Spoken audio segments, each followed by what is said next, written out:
Hey guys, Bobby Thompson coming at you with my top 25 all-time favorite bloopers from space. And without further ado, let's jump right into number 25. This one never gets old. Scuba tanks in space. Very obviously, a scuba tank. Moving on to number 24. Ed White with the Gemini 4 mission from 1965. And did you catch that? He turned his head. Let's see that again.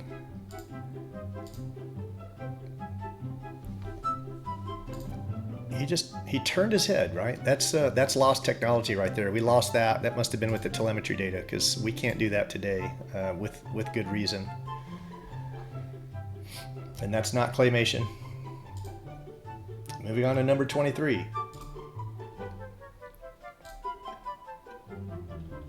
Alright, whoa. What's going on there? That must be a gravity pocket. Gotta be. Has to be a gravity pocket. There's no other way to explain that. Oh, or is there?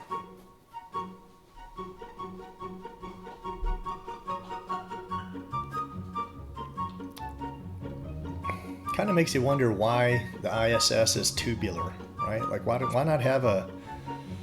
What was wrong with the design of the Skylab? You'd think they would have liked that space to move around. They were doing somersaults in there and flipping around. Seems like a superior design to me. Number 22. The good old CGI Overlay Failure. That's not good.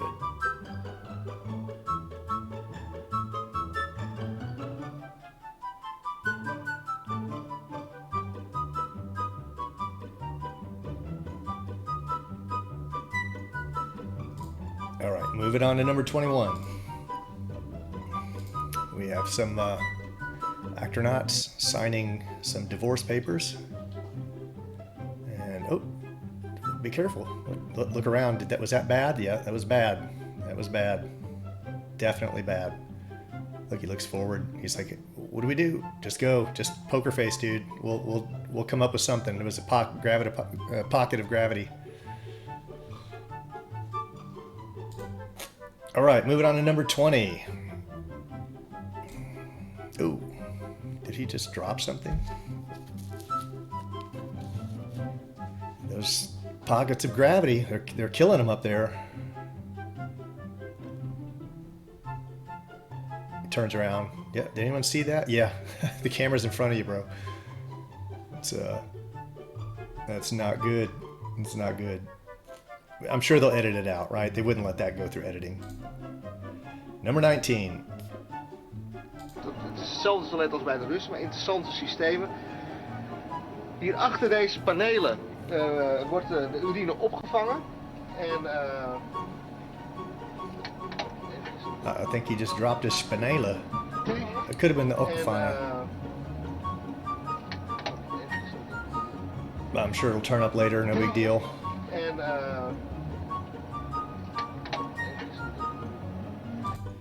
all right, moving on to number 18. On it and get cleaning my teeth. So I'm going to suck off it, because where else would it go? And the interesting thing about this video, watch Chris Hadfield here. And this bag of water, I guess they added in post. I guess you've got multiple layers here, right? This is one layer, and the background's another layer, and they added this in. When they speed up, right? This is just augmented reality. That's all it is. But his microphone, when they speed up, the bag doesn't speed up. Watch. Now this is just him brushing fast. But watch when he actually here you go. This is fast forward. See? Now hit rewind and go back and look at the bag. The bag never changes speeds. It's always going at the same speed. So you can see. And they really sell the scene with the watch, right? We'll show at the end. We'll talk about how they do that. Well, I'll show you how they do it. I got a mouthful of toothpaste stuff. I got a dirty toothbrush. We don't care, Chris, honestly. Number 17. He missed it. No, what? He caught it. It just morphed right through his hand. Amazing. Moving on to number 16. Satellite dish go boing. Doing. Now there's an explanation for this. I know there's always an explanation, right? So this is perfectly valid. It got hit by a micrometeorite. We see this kind of stuff all the time. Nothing new. Moving on to number 15. And let's check out some of the herky-jerky motions of the LEM sped up.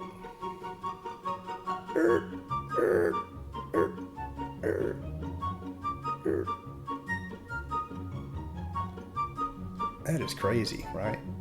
Like look at these motions. It just turns on a dime and stops, right?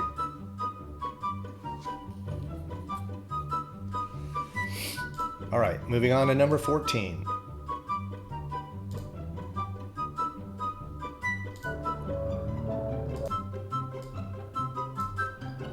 So let's check out what I can only assume are lightning strikes. All right, look at them. Look at them in the background there. See them? Let's see if they fly. Let's zoom in on them and see what they do. Look at this. Why do the clouds around the lightning strike, why do they move? Right? You can clearly see the clouds that the what's the word for that? I don't know. That the pixels around the clouds are getting pushed around, right? Lightning would just, it wouldn't push something next to it. When you illuminate something, you don't have to push something back. This is like manipulating matter. This is, well, this is obvious CGI, right? I guess they never expected anyone would zoom in on that. I don't know. Number 13.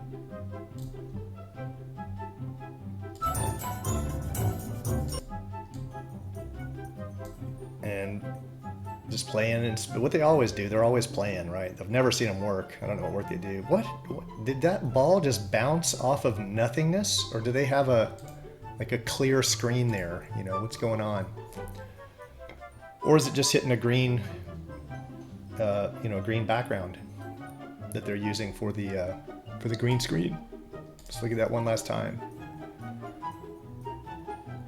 Oops, it just bounced off of nothingness. It did. It didn't go into that room. It bounced off of nothingness. Moving on to number 12. Don Pettit, the man who can't say COVID, no matter how hard he tries. Doink!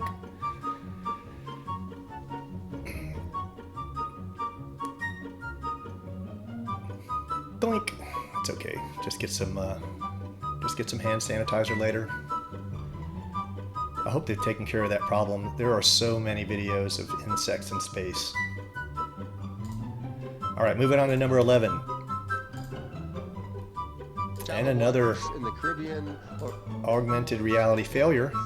I don't know what he thinks he's putting on the shelf, but it's not that hat. So whether his contacts, if they were that far along at the time, or the screen he's looking at in the foreground, whether that just glitched out and he didn't know what to do. He's obviously handing something off, but there's nothing there. Moving on to number 10. All right, got this little android in space floating around. Doink! What?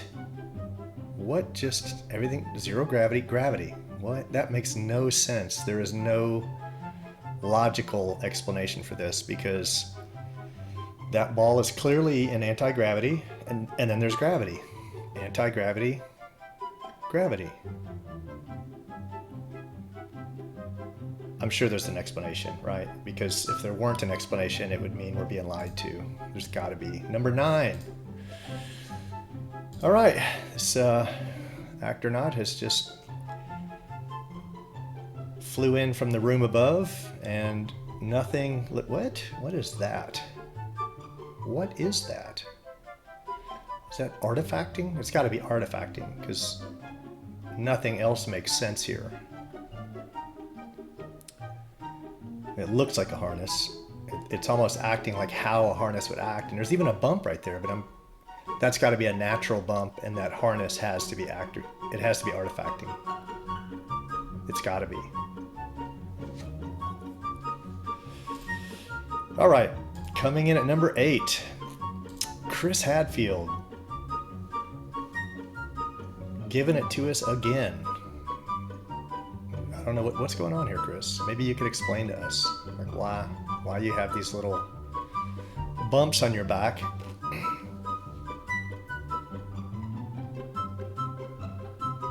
Can't be a harness though. There's no way.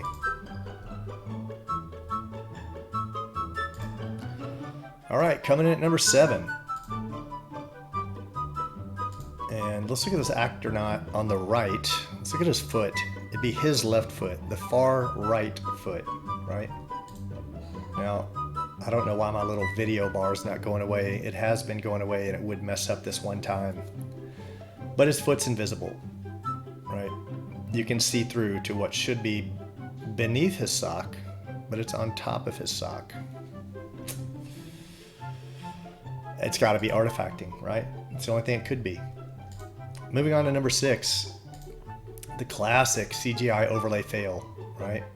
So you even see the green screen in the background, and it's just the foreground objects, right, that are being projected onto the second layer that glitch out. Moving on to number 5. It's an oldie but a goodie. Ooh. Where's he going? The 5th dimension.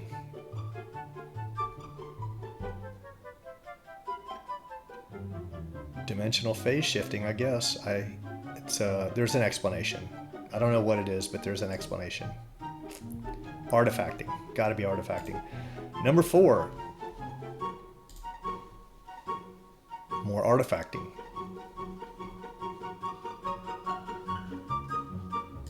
Because there's no other explanation. Moving on to number 3. Oh, did we just swipe in an entire astronaut? How do you... Now go back and watch if you need to, but these flags in the wind, they never lose their continuity, right? They keep...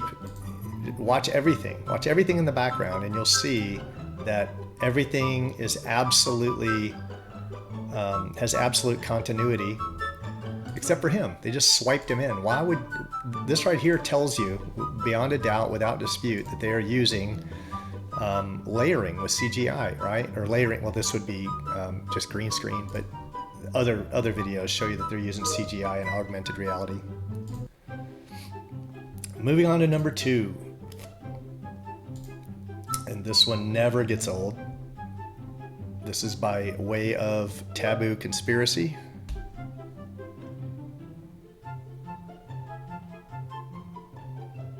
And that is not a model. I'm not a forensics expert, but I've seen more impressive models. You know, I've built more impressive models. And are those supposed to be like solar panels? Like I've never seen, they just look like white cardboard. This is obviously a model, right? If you can't see that, then you're suffering from space credulity. Look at that. Look at that. Look at that. Look at it. Just look. This is plastic. This is a plastic model. They didn't even try, right? Look at this. Like, look at the back. It's just like a cutout of tin. I could make this. I can do better. I can do better. No doubt about it. I think that's a Coke can. Moving on. Number 1. This crazy impressive maneuver. This guy's doing 17,500 miles an hour. Just in relationship to Earth. We're like taking out the movements of traveling around the sun at 66,000 miles an hour and traveling through the galaxy at 1.2 million miles an hour. And this guy just pulls back on the yoke and he does a 180 to dock with the ISS. Look at this. This is the only pilot in history that has ever attempted. This is the most dangerous maneuver ever attempted. They're just ripping through the cosmos at 1.5 million miles an hour, and this guy just pulls back on the yoke, and yeah. And this is a bonus, right? I didn't want to make it 26, but yeah, this is we just won't tell anyone. This is number 26. And here we are in the Skylab. Of their mission was welcome news to the Skylab astronauts who had become accustomed to their weightless environment. their weightless environment. Did you hear him?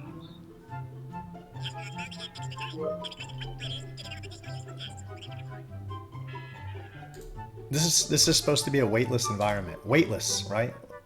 Weightless. Now, why are these guys holding it? If they let go, it's supposed to float. Why are they holding it? And why, when they let go, does this guy's arms sink down, right? It doesn't make any sense. Why do his arms sink down?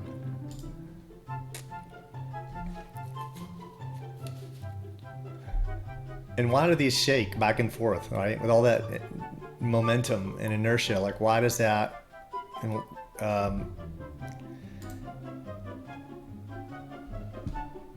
Anyway, all right. So as a bonus, I thought I'd throw in some extra video. How do they do it, right? Let's look at how they do it. You know, one of the things, we're obviously, everyone understands how you could just be hanging from wires in front of a background with a camera looking at you head on. But sometimes we don't think that, you know, you don't think to realize they can be doing this from a top-down perspective, right? Look how easy that'd be to do this, right? He's looking down on you.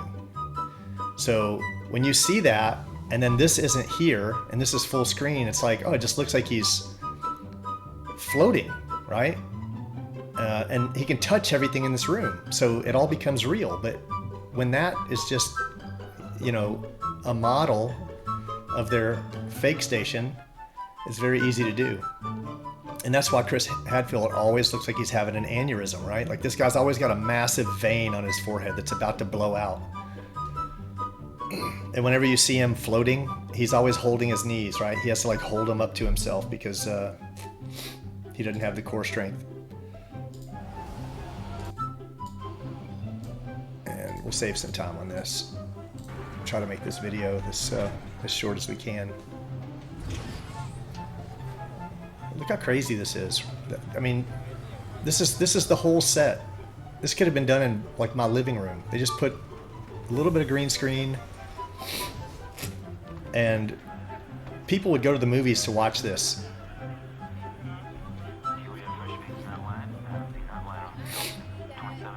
This is probably some dude working in India for 75 cents an hour who got paid 35 bucks to make this whole scene.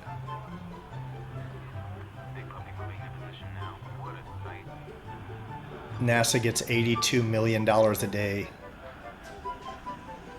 82 million from the government. All right, that doesn't include sales of merchandise, everyone wearing their NASA hoodies and NASA shoes and all their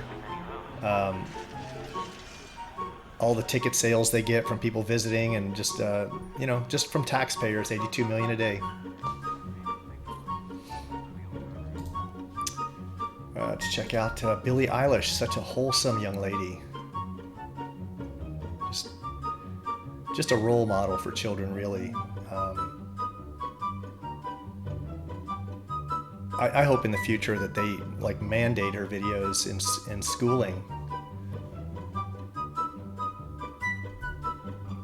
Just to set the example, you know, of what a role model should be.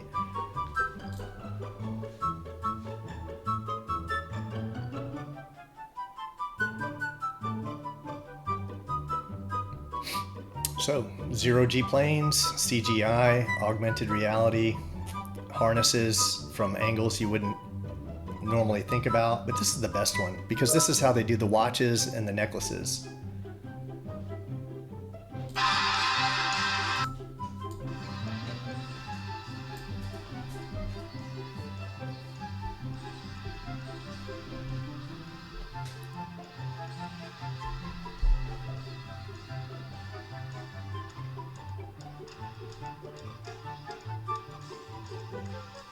Look at that. And you know they're not going to show, this is for a TV show, right? You know they're not going to show their best work, right? Obviously, because it's too, that's why they just, this necklace scene only lasted for a second, right? Just a second, but that's how they do it.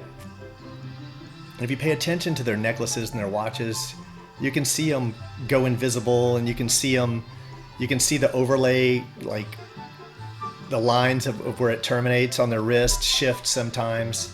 So that's how they do it. That's what sells the scene, is when you add in those little details, like the floaty necklace and the floaty watch, and then they're coming at you from a top down so your brain can't put stuff together, right? They're just tricking you. It's just a trick. But I thought I'd save kind of the best for last, right? Like this is a television show. Nobody even knows who this is, right? They didn't save this for a Tom Cruise movie. This isn't an astronaut. This dude's not in space. Again, this is from a television show. And look how convincing this is. If you had told your average NASA fan that this dude was in space, they'd buy it. They wouldn't doubt it for a second. That's how easy it is to fake space. And that's all the video I've got. I'm gonna do another video I'm working on that's gonna be all the techniques they use to fake space. So it'll be more focused on just techniques they use to fake space, and I'll edit it down where it's a relatively short film, so stay tuned for that. Hope you enjoyed this, guys. Until next time, take care.